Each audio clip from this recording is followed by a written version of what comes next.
Welcome to The Terrible Take, a daily segment telling Steeler Nation what's on our minds. I'm Melanie Friedlander. In the Pittsburgh Steelers' first preseason game Friday night, running back Anthony McFarland Jr. had a pretty good evening with 3 carries for 18 yards, including a long of 14 yards for a touchdown. He also caught 1 pass for 5 yards, his only target of the game. Those stats could have been better, too, if not for a false start penalty on Kendrick Green that negated a 16-yard run. Entering his 4th season in the league on a 1-year deal, McFarland has impressed throughout training camp and been a fan favorite, even earning praise from head coach Mike Tomlin after the win over the Tampa Bay Buccaneers. But we've seen this story before. The key question remains, will this year be any different? Coming into the league as a rookie during the height of a pandemic, McFarland was at a disadvantage because there was no training camp or preseason. He played only 89 snaps that year. His 2021 campaign was derailed by a knee injury that required surgery, and again by COVID once he returned from IR. He looked sharp at the 2022 training camp, but he landed on the practice squad after Jaylen Warren secured the number 2 running back role. With injuries to Warren and starter Najee Harris, McFarland finally got a shot in Week 12 and played well. McFarland is without doubt the 3rd best running back on the Steelers roster right now.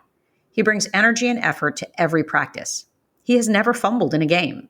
And he is fast, very fast. As reported by Joe Rutter on TribLive.com, a next-gen stat line was shown on the scoreboard during Friday's game, noting that both wide receiver Calvin Austin III and McFarland each surpassed 20 miles per hour while running to the end zone, ranking them among the 5 fastest plays in the preseason. The problem, of course, is a numbers game. Without contributing on special teams, McFarland really has no path to game day if Harris and Warren are healthy. He had 3 kick returns for 73 yards in 2021, but never got a chance to do it again last year. Even in preseason, his role on special teams has been minimal. Last year, he had 7 kick returns and only 8 plays in kick or punt coverage, compared to 29 special team snaps for Warren. In this year's first preseason game, McFarland logged only a single special team snap. He'll need more chances if he wants to show he belongs on that unit. Can McFarland finally earn and keep a place on the 53-man roster?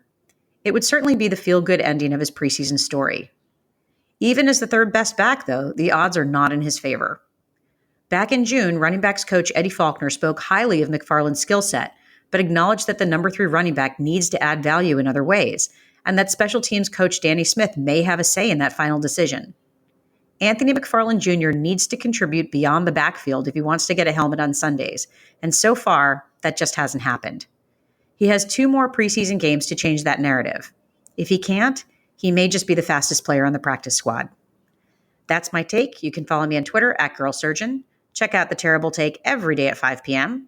Follow us on SteelersDepot.com. And check out The Terrible Podcast with Dave Bryan and Alex Kozora every Monday, Wednesday, and Friday.